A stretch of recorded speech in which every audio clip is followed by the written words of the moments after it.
స్టేషన్‌లోకి వెళ్ళే ముందు డెఫినెట్‌గా I would request Dil Raju sir to please speak a few words.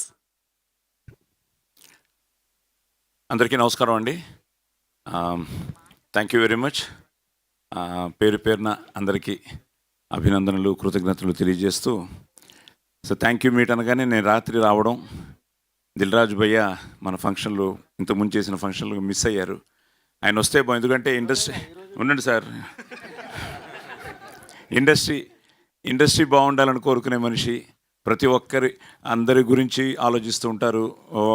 మంచి సినిమా చేస్తే కంగ్రాచులేట్ చేస్తూ ఉంటారు. నాతో పోలీస్ స్టోరీ నుంచి ఆయనతో నా ట్రావెల్ ఉంది. సో అలాంటిది ఈరోజు ఈ థ్యాంక్స్ మీటింగ్ ఆయన రావడం, ఆయన చేతుల మీదుగా, ఎందుకంటే షీల్డ్స్ తీసుకోవడం అన్నది ఆ రోజుల్లో మా నాన్నగారి దగ్గర నుంచి చూసేవాడిని. 100 days ఆడితే నాకు షీల్డ్ వస్తుందా రాదా అని నాన్నగారు. ఆ తర్వాత పోలీస్ స్టోరీ ఫంక్షన్కి ఎంత ఆనందపడ్డారంటే, బాబు నువ్వు హీరోగా షీల్డ్ తీసుకున్నావురా అని. ఆ రోజు దాసనారాయణరావు గారు వీళ్ళందరూ పెద్దవాళ్ళందరూ వచ్చి ఆశీర్వదించి నాకు పోలీస్ స్టోరీకి ఇవ్వడం జరిగింది. ఈరోజు మన యూనిట్ అందరికీ మొమెంటోస్ ఇవ్వడానికి దిల్ రాజు గారు రావడం నిజంగా, ఇప్పుడు ఆయన చెప్పినట్టు నిజంగానే ఇంతకుముందు ఫోన్ చేయలేదు, కానీ ఈరోజు ఫోన్ చేశాను. ఫోన్ చేయగానే ఉంటారో లేదో, ఎంత బిజీయో నాకు తెలుసు. బాంబే వెళ్తున్నాను అన్నారు. టెన్షన్ స్టార్ట్ అయింది. ఎప్పుడు సార్ అన్నాను. సాయంత్రం అన్నారు. లక్కీగా మన వాళ్ళు 3 గంటలకే అన్నారు.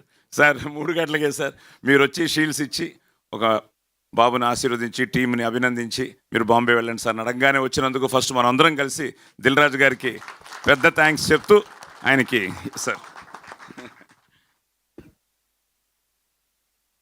అందరికి నమస్కారం.